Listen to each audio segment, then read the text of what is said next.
Here's tonight's 9 at 9. A New York transportation worker killed in a suspicious subway fire this morning. Several others were injured. The conductor who helped get people off the train and to safety was later found dead on the tracks. Police are investigating the fire as a possible criminal act. In an effort to combat the spread of COVID-19, China is temporarily closing its borders to foreign nationals. This order will affect those holding valid visas and residency permits.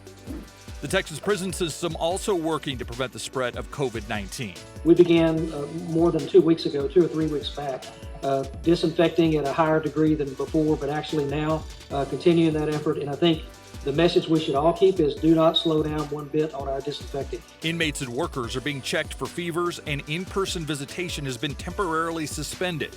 So far, an inmate, a staff member, and a contract worker have tested positive. Here at home, with more people at home and out of work, the San Antonio Food Bank needs donations. Here at home, with more people at home and out of work, the San Antonio Food Bank needs donations. You can call the food bank to set up a donation, and if you need a donation, you can sign up at safoodbank.org. Half of a pedestrian bridge in Detroit collapses after a truck that was too tall to clear it tried to drive under it. The driver did not stop. The entire bridge now has to come down.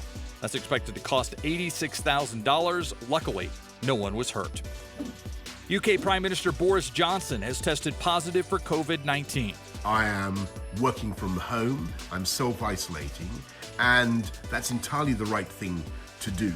Johnson says he has mild symptoms and will continue to manage the government's response to the crisis via video conference. Apple has released an app and website that will help you self-screen for the coronavirus. It's a partnership with the CDC, FEMA, and the White House Coronavirus Task Force. Apple's CEO also donating 10 million face masks here in the U.S. and in Europe. A University of Tennessee online class gets crashed by a surprise guest. Famed NFL quarterback and Tennessee alum, Peyton Manning.